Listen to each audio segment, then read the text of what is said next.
Please welcome Melissa Weinbrenner.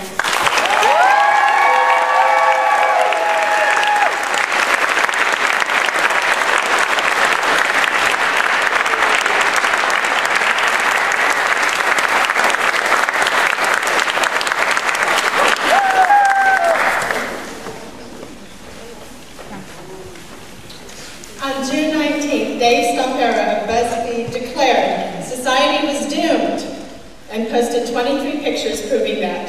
Here are some of the proof he provided. This picture of old friends reminiscing about the good old days over a delicious brunch. This adorable picture of star-crossed lovers meeting for the first time. This picture of graduating seniors leaving high school for the last time, finally free from the shackles of standardized education. This picture of teens enjoying their last summer vacation, one that will no doubt change their lives. This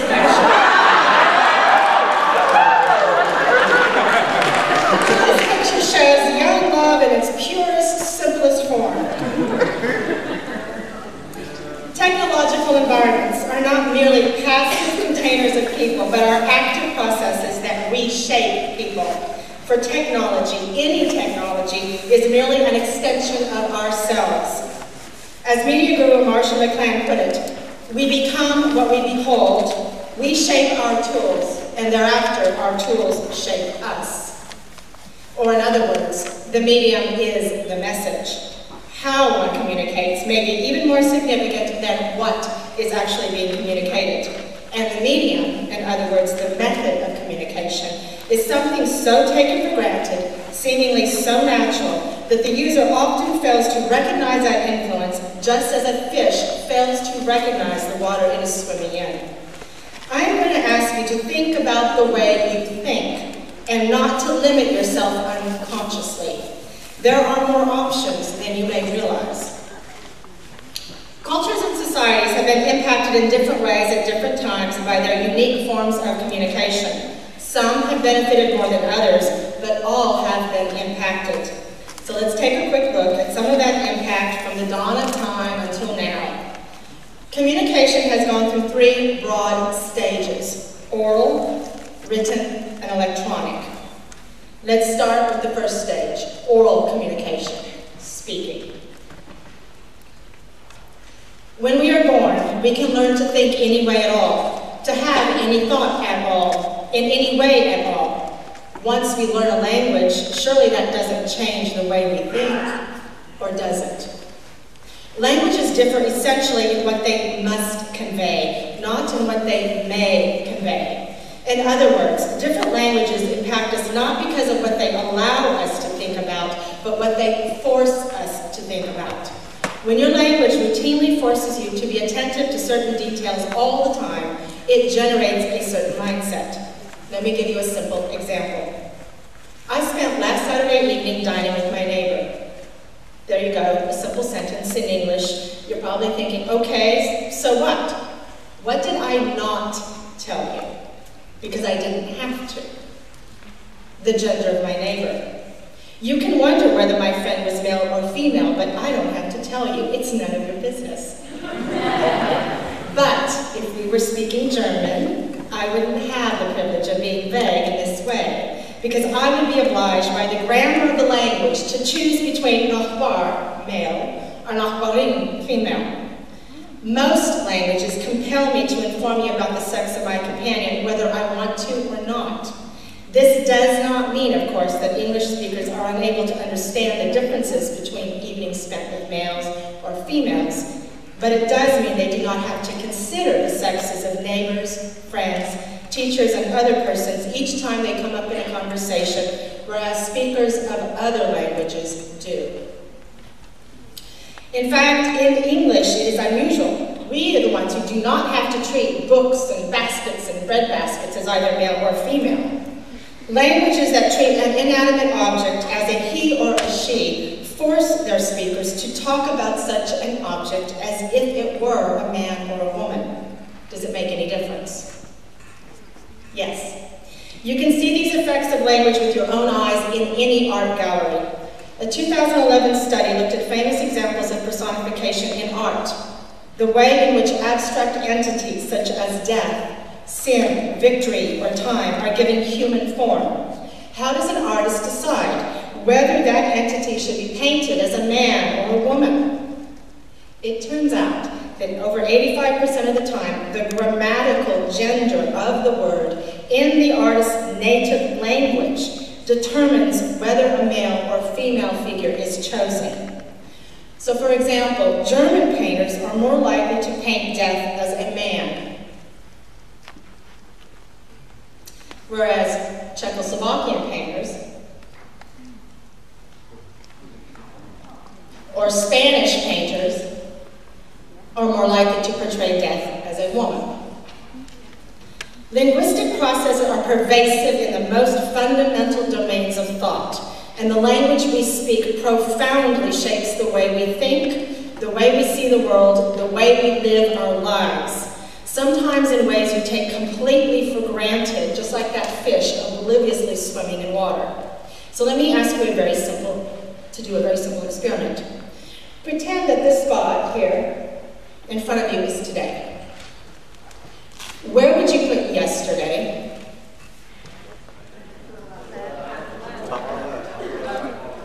Where would you put tomorrow? Studies have found that when English speakers are asked to do this, they nearly always point horizontally, putting yesterday to the left and tomorrow to the right. But Mandarin speakers point vertically. English speakers tend to talk about time using horizontal spatial metaphors. The best is ahead of us. The worst is behind us. Whereas Mandarin speakers use vertical metaphors for time. The next month is the down month. Last month is the up month. Mandarin speakers talk about time vertically more often than English speakers do. So Mandarin speakers think about time vertically more often than English speakers do. So the language you speak influences spatial concepts of time, which segues quite nicely into the next form of communication, written communication. Considering what was just pointed out about the spatial constructs of English and Mandarin, you should not be surprised that written English and written Mandarin correspond to those spatial constructs. When written down, English is a horizontal language, Mandarin is a vertical one.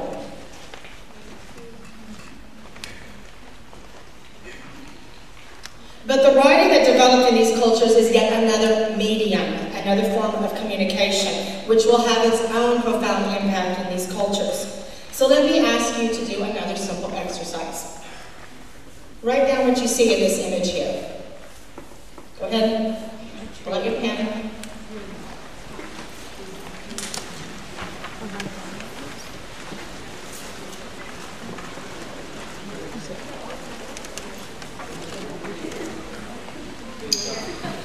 You wrote the letters T, R, E, E. You see an image, you say the name of it, then you break it down into component parts based on the sounds in the word. The letters you wrote descended from the very first writing system developed in Sumer, cuneiform, and the most popular writing system that developed in that area, the system developed by the Phoenicians, from whom we get the word phonics. The Greeks adopted that system and gave names to the various letter-sound combinations, the first two of which are alpha and beta, from whom we get the word alphabet. But the way you wrote down the word, with symbols representing sounds, is not the only way you could write words. Other cultures developed ideographic or pictographic writing systems, where an image represented the entire word or concept, not the individual component sounds of that word. For example, this is the Mandarin word for tree. Hopefully you realize by now that the way one communicates has an impact on one's thinking. So take a look at these two different writing systems and consider the impact each approach would have in a multitude of areas, including views of reality. parts-based system encourages one to break things down into component parts. It was not entirely coincidental that the Greeks came up with an atomistic view of the universe made up of smaller parts, atoms. Their writing system emphasized that outlook. Let me show you the Chinese words for tree, woods, and forest. Notice how simply writing down the word forest emphasizes the fact that the forest is made up of trees. A holistic view of reality, which emphasizes interconnectedness, relationships, an idea that is often associated with Eastern culture, an idea emphasized, perhaps created within the writing system itself. Two different writing systems, two different views of reality emphasized by them. But did all groups develop a writing system? No. Did it make a difference if they did? Yes. Being able to read and write gave the Spanish explorers a distinct advantage over the natives in the present-day Americas. To the natives, being able to read and write was a magical ability. Think about it. You are here listening to me speak. If you're taking notes and writing down what I'm saying, you can mail those notes to someone in England. That person can open the packet and read what I am saying now, but without them ever having been here, but it is as if they were. Voila, magic. But writing was more than just a magical conjuring ability, a form of teleportation. It gave the Spanish a distinct military advantage as well. When Hernando Cortez conquered the Aztecs in present-day Mexico, he wrote down the tactics and strategy that he used. Francisco Pizarro later read what Cortez wrote, was inspired, and used that information to conquer the Incas down in present-day Peru. Having a writing system gave one culture an advantage over another. I'm not saying it was the only advantage, but it was an advantage. So how one speaks impacts how one thinks, as well as the way one writes. And having a writing system is more beneficial than not having one. And the type of writing system developed also influences how one thinks. Let me add another factor. How that writing system is replicated. Enter the printing press. According to schoolmen of the late 16th century, the printing press was going to result in intellectual anarchy and, quote, the end of civilization. Society was doomed. And guess what? They were right. It was the end of civilization as the literary elite had known it. It was the end of an oral tradition based upon illuminated manuscripts preserved in the vaults of a few monasteries where only a few would have access. The printing press placed the means of communication in the hands of a good many people previously presumed silent, illiterate, and ignorant. It profoundly changed society. Printing from movable types created an unexpected new environment. It created the public. The advent of mass communication and catering to the masses permanently altered the structure of society. The sharp increase in literacy broke the monopoly of the literary elite on education and learning and bolstered the emerging middle class. The rapidity of text production, as well as the sharp drop in prices, eventually led to the issuing of the first newspapers, which opened up an entirely new field for conveying up-to-date information to the public. The printing press lent its name to that new branch of media, the press. Newspapers, printed by average, ordinary citizen printers, replaced the official government bulletins that had occasionally circulated throughout a centralized empire. It was the middle class that bought the newspapers, a mixture of entertaining fiction, gossip, and business news to help the growing merchant class. The merchants paid the subscription price, one gazette, in order to keep up with the information to help their business grow. Printers catered to the masses and printed an increasing number of works in the vernacular language of each area. Those weekly gazettes and increasing numbers of vernacular works led to the flowering of cultural self-awareness. The printed word also helped to unify and standardize spelling and syntax of these vernaculars, in effect decreasing their variability. This rise in importance of vernacular or national languages, as opposed to Latin, is considered to be one of the leading causes in the rise of nationalism in Europe. And when Martin Luther posted his 95 Theses asking questions about the Catholic Church's practices, they could be reprinted and distributed all over Europe quickly because of the printing press. Luther wasn't the first person to question the actions of the Catholic Church, but his dissent was given vastly more power as a result of the new medium, and the power of the Pope was toppled, and the Protestant Reformation forever changed the religious landscape of Europe. European printing presses by 1600 were capable of producing 3,600 impressions per day. The vast printing capacity meant that individual authors could now become true bestsellers. Because of the printing press, authorship became meaningful, became profitable. It was suddenly important who had said or written what, and what the precise formation and time of composition was. This allowed the exact citing of references. For many works prior to the printing press, the name of the author has been entirely lost. Because the printing process ensured that the same information fell on the same page, page numbering, table of contents, and indices became commonplace. The process of reading also changed, gradually moving over several centuries from oral readings to silent, private readings. The printing process provided the first uniformly repeatable commodity, the first assembly line, the first mass production. The printing press broke the control of existing elites, resulted in the rise of European nationalism, led to the Protestant Reformation, encouraged the growth of the middle class, aided the development of capitalism, and eventually spurred the Industrial Revolution.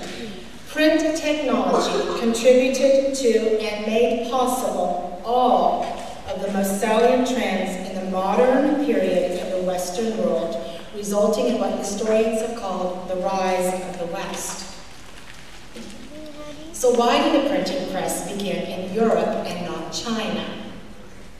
The process of printing actually began in the Far East, but it remained limited to block or hand-carved printing, which meant that only a handful of copies were available and had limited impact. The key is the press itself, which allowed one to put pressure on a large sheet of paper all at once, through mechanical means, not pushing on it by hand, as was the common practice in the East. For in Asia, they had no screw-based presses, none developed because they were not wine drinkers and didn't have olives. The press part of the printing press owes its origin to the wine and olive presses of the Mediterranean region. Gutenberg modified existing screw presses, which were unique to that geographic location, to create mechanical typographical print reproductions, not just hand-carved and pressed images as found elsewhere. In the Far East, manually rubbing the back of the paper to the page never exceeded an output of 40 pages per day, in stark contrast to the several thousands per day coming off the presses of Europe.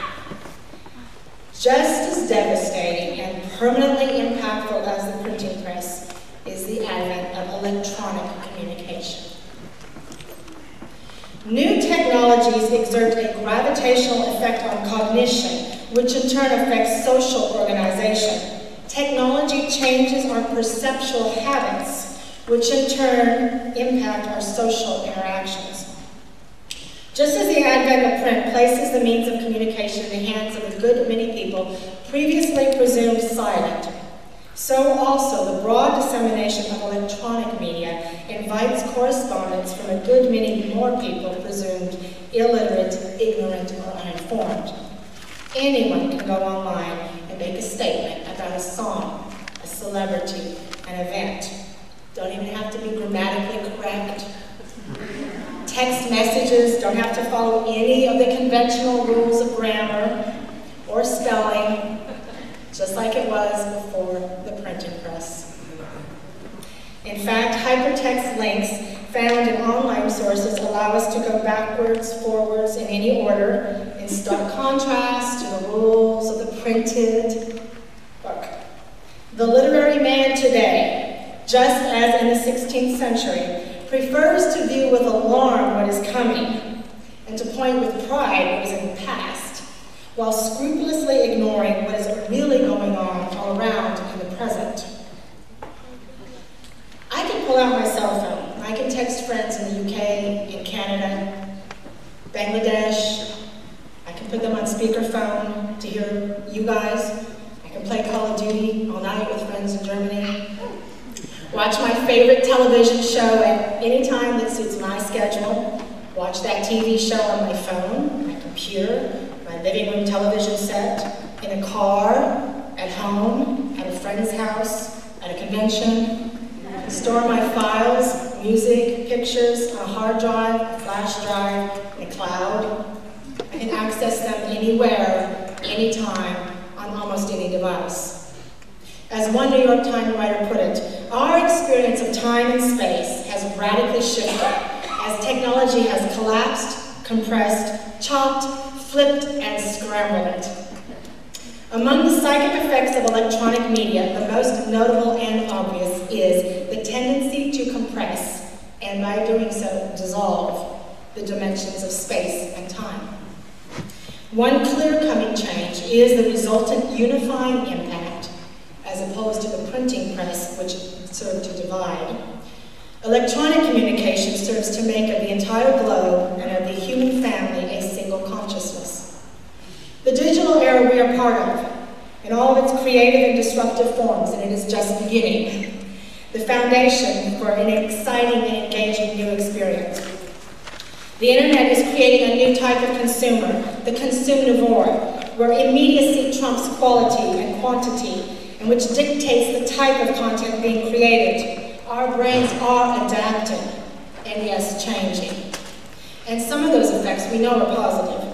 One study, for example, shows that surgeons who play video games are more skillful than their non-playing counterparts.